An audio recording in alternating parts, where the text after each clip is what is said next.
बहुत समय पहले की बात है। भगवान बुद्ध के 3 शिष्य उनसे मिलने जा रहे थे। सफर बहुत लंबा था। उन्हें चलते चलते सुबह से शाम होने को आई थी। गर्मी बहुत थी।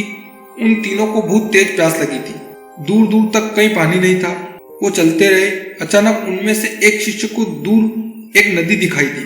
वो तीनों अपनी प्यास बुझाने के लिए नदी की ओर बढ़े। उन्होंने देखा कि नदी में एक स्त्री डूब रही है।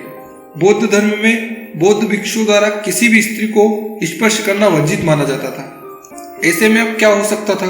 उनमें से 2 शिष्यों ने कहा, हमें अपने धर्म का पालन करना चाहिए। इस एक स्त्री के बचाने के लिए हम अपनी मर्यादा का त्याग नहीं कर सकते।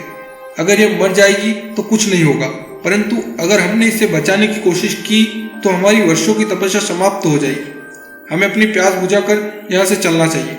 उनमें से तीसरा शिष्य दयावान था। उसने कहा, मेरा धर्म क्या कहता है यह मुझे पता है, परंतु मेरा मन यह नहीं कहता कि कोई तुम्हारे सामने मरता रहे और तुम उसे खड़े होकर देखते रहो। ऐसा कहकर वो उस स्त्री को बचाने के लिए नदी में कूद गया। कुछ देर प्रयास करने के पश्चात उसने डूबती हुई स्त्री को पकड़ लिया और अपने कंधे पर सहारा देकर उसे बाहर निकाला। दोनों शिष्यों ने उसका बहुत मजाक बनाया और कहा, अब तुम्हारा धर्म नष्ट हो चुका है। अब तुम हमारे साथ रहने लायक नहीं रहे। तुम हमसे दूरी बनाकर चलो, नहीं तो हमारा धर्म भी तुमको स्पर्श करने से नष्ट हो जाएगा।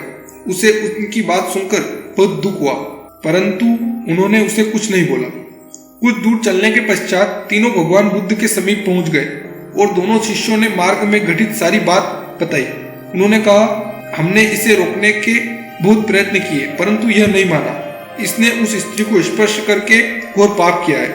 इसको उचित दंड मिलना चाहिए। भगवान बुद्ध ने उन दोनों की बात बड़े ध्यान से सुनी और उनको अपने पास बुलाकर पूछा, इस भिक्षु द्वारा उस स्त्री को अपने कंधे का सहारा देकर बाहर आने में कितना समय लगा? दोनों ने एक साथ जवाब दिया, कम से कम उसको बाहर तक लाने में इसको 25 मिनट का समय लगा होगा।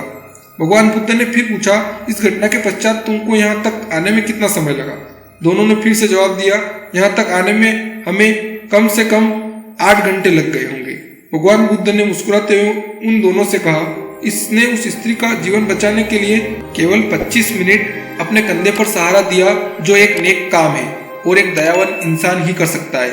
तुम दोनों तो पिछले 8 घंटों से उस स्त्री को अपने मन में बसाए बैठे हो, वह भी इसलिए कि यहाँ आकर मुझसे इसकी शिकायत कर सको, जो कि एक बुरा काम है और एक निर्दयी इंसान ही कर सकता है। तुम दोनों ही बताओ मुझे कि तुमसे बड़ा पापी कौन है? दोनों शिष्य निरुत्तर हो गए। वो समझ चुके थे कि पाप शरीर से नहीं मन से भी होता है। दोस्तों, जब तक हमारे मन में पाप है तब तक सारे मंत्र और जाप बेकार है। धन्यवाद।